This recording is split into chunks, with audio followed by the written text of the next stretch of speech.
வணக்கம். இன்னைக்கு மாதுளம்பழம் ஜெல்லி செய்ய போகிறோம். அது எப்படி செய்யலான்னு பார்க்கலாம் வாங்க. 2 மாதுளம்பழம் உரிச்சு வச்சுருக்கேன். 200 கிராம் அளவுக்கு சர்க்கரை, கடல் பாசி 40 கிராம் அளவுக்கு. இதை 2 வாட்டி நம்ம கழுவிட்டு 5 நிமிஷம் ஊற வச்சுக்கலாம். 200 கிராம் டம்ளரால் 3 டம்ளர் தண்ணி ஊற்றிக்கலாம். தண்ணி நல்லா கொதி வரட்டும்.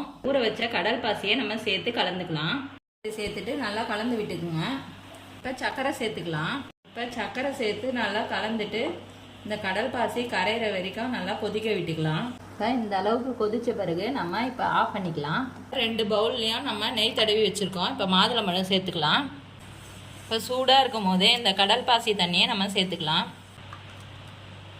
இப்போ கொதிக்க வச்ச கடல் பாசி தண்ணியை 3 பவுலுக்கு மாற்றி வச்சுருக்கேன். இதை ஒரு 10 நிமிஷம் ஃப்ரிட்ஜில் வச்சு எடுத்துக்கலாம். இப்போ ஃப்ரிட்ஜில் 10 நிமிஷம் வச்சு எடுத்தாச்சு.